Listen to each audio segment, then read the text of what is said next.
I invite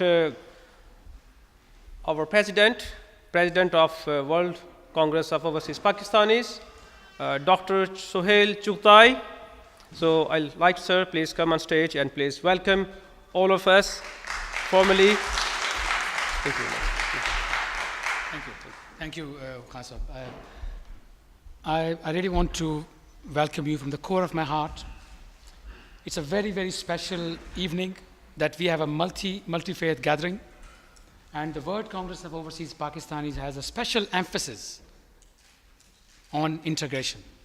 We, in fact, base our core values on integration of Pakistani diaspora in Britain.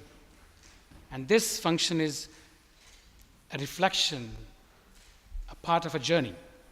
It's not the end, it's the beginning of the journey.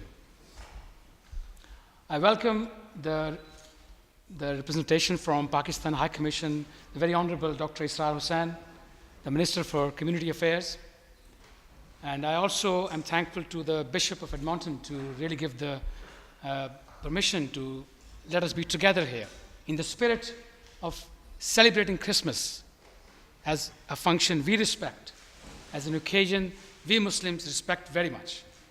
And you also heard from Barrister Gul Namaz that the Prophet Jesus Christ is well respected by Muslims. And we want to affirm this feeling that we are here to share the joy you're going to have in the next few days.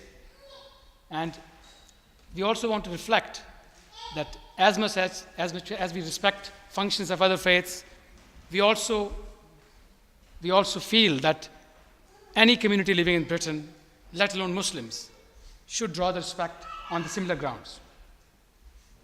There are several barriers to integration.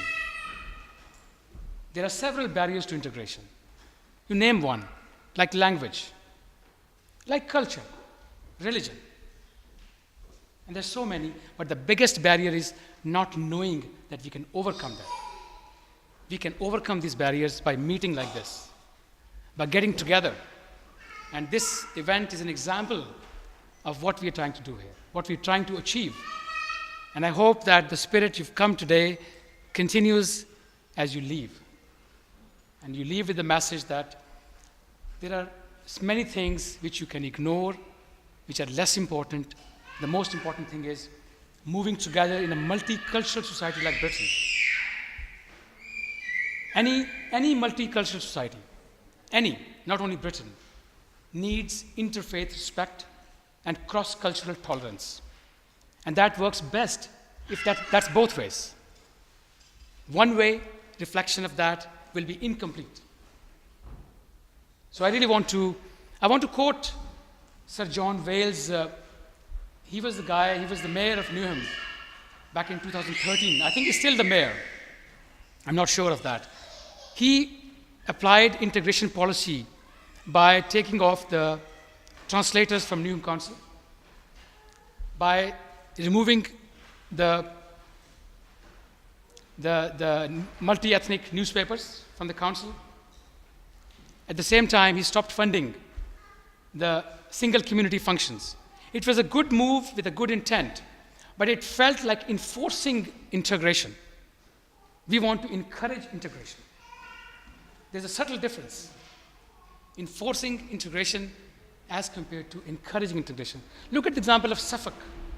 They had 700 Polish immigrants taken from the benefits, off into full-time jobs by integration through a peaceful, a very thoughtful philosophy, by upskilling them, by giving them social means to integrate, by teaching them the language.